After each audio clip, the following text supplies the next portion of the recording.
So first thing we're doing is priming our eyes. I am so excited about this tutorial, you guys. We are using some really fun fall colors, so I hope you're excited about it. So I'm blending that out with a mini concealer brush from Bare Minerals, and I'm just putting that all over the lid. And then I'm going in with this LA Splash Sculpting Brow Concealer. This is amazing, you guys. I ran out of my MAC paint pot, and I've been using this recently, and it is amazing. It's so comparable. It's ridiculous. It has the same exact texture, same coverage, cancels out any veins or, discoloration you have. I'm obsessed with it, like obsessed. It is literally a third of the price. If you see this anywhere in stores or online, please get it. It's so inexpensive. It's an amazing primer. I've used it on its own as well, and it's absolutely amazing. So then I'm going to go in with the Morphe eyeshadow in Porcelain and my Real Techniques setting brush, and I'm going to be setting my lid so that it's not tacky and that the shadows we go in with next blend much better.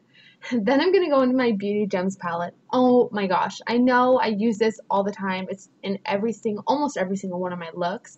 I can't help it, you guys. There's like the same amount of mattes and shimmers in this palette. I am obsessed. I'm going in with this shade right here, and I'm going to be dusting this in the upper crease area with my Morphe M330 brush, which is one of my favorite crease brushes right now. It's so soft and fluffy. It distributes product amazing. It blends everything out amazingly well.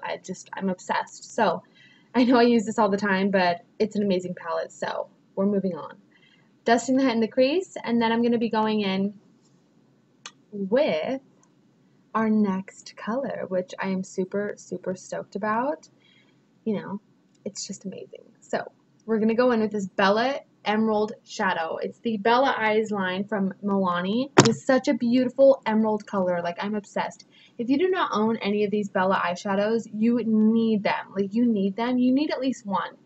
Once you see the texture of it, it is like an amazing eyeshadow from the drugstore. It is so soft and buttery and just bouncy. It has a very nice texture. And they're very pigmented as well. I'm putting this all over the lid. I do have a smaller lid space. I don't really have hooded eyelids. I just have smaller lid space. So I like to actually take it a little bit past the crease and kind of shape my own lid, if you will, just to make it nice and like round and make it look like it's a little bit bigger than it is. I just think it's more flattering that way. Then I'm going to go in with the ColorMates eyeshadow palette. I'm going to be taking this bright orange color in the palette. I'm going to be dusting this with a fluffy brush first, just to kind of fluff it out and distribute it so that we have some warmth in the crease. I think it's really complementary to this green eyeshadow. And then I'm going to go in with this brush right here, and I'm going to be doing some more, detailed work. It's a little bit more precise and a little bit more dense so that we get a little bit more pigmentation with this eyeshadow.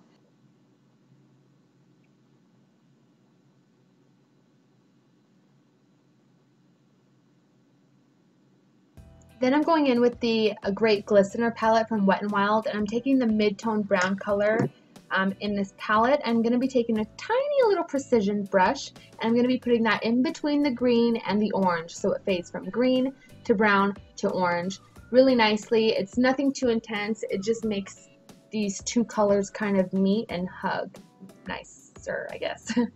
So then I'm going to be taking the, just reapplying the green eyeshadow onto the lid, just to make it more intense and make sure that everything's looking vibrant and pigmented and opaque. Then of course go back with your crease brush, just as this is the same M330 from Morphe, and I'm going to be blending that and just making sure everything's diffused. Then I put some lashes on. I didn't apply a liner or anything like that. Then I'm going in with my Garnier 5-Second Blur Skin Renew Instant Pore Smoother, and then I'm going in with my Makeup Forever Hydrating Primer.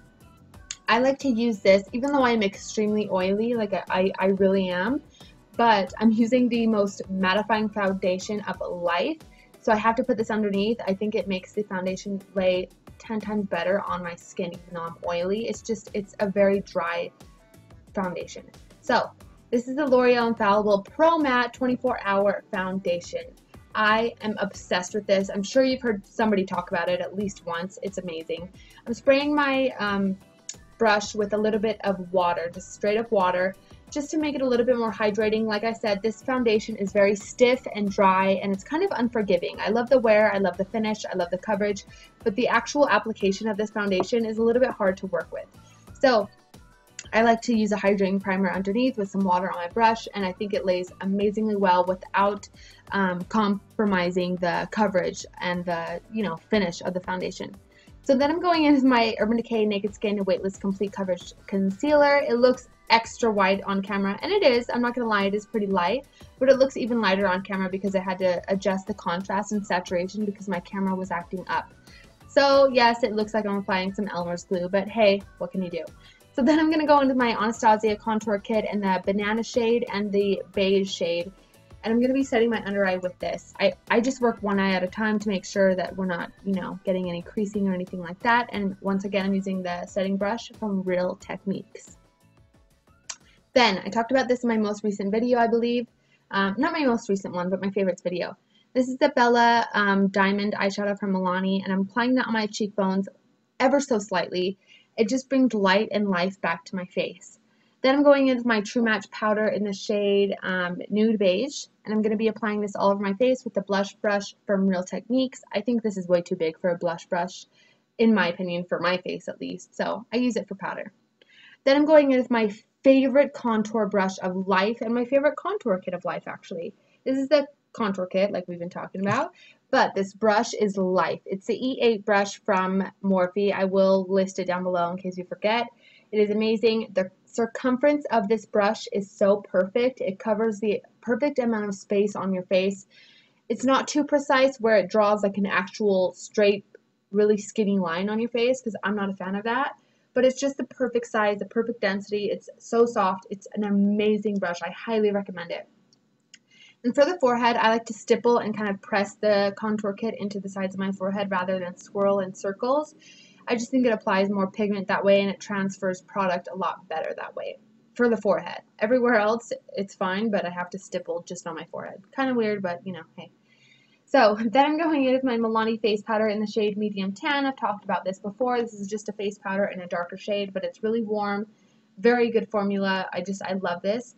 So I'm using this on a angled type of blush brush, but I like to use it for bronzer. Just to put a little bit of warmth in the face, even though we contoured, it's just, you know, we contoured with some cool tones, so I want some warmth back into this flat face. So then I'm setting my brows with some brow gel. This is from Essence. It's the clear brow gel. I have to do this. I just don't like my brows looking flat. I think it's just not a cute look in my personal opinion. So then I'm going in from the Artist palette. I'm taking Dusty Rose on a blush brush, and I'm putting that on my cheeks. Hey, it's makeup, no rules, right? I just like it. I don't have a blush in this particular shade. So then I'm going back in with the Color Mates palette and the orange shade, and I'm putting this on my lower lash line with kind of a thicker, fluffy type of like shader brush kind of thing, I guess you could call it. Any brush will do though. I'm just fluffing this down there on the lower lash line, and then I'm going to go in with Aubergine from the Artist palette, and I'm going to press this right up against the roots. So here I'm just applying my highlight. Look at how beautiful it is. I absolutely love this as a highlight. It is just it's the LA Splash Eye Sparkle, but I like to use it as a highlight. I just think it's beautiful. Then I'm going in with my Jordana Easy Liner in the shade Tawny. I love this lip liner, really good formula, and it goes really well with the lip color that I'm going to be applying, which is the Revlon Color Burst Matte Balm in the shade Sultry. I absolutely love this lip combo. It's just my favorite right now, and I think it really complements these eyes that we have going on, and it really complements the color of my shirt. That's random, but that's just how I feel. So yeah, I really hope you guys enjoyed this video. That is a completed look. Please give it a thumbs up and subscribe if you did enjoy it, and I will see you all in my next video. Bye!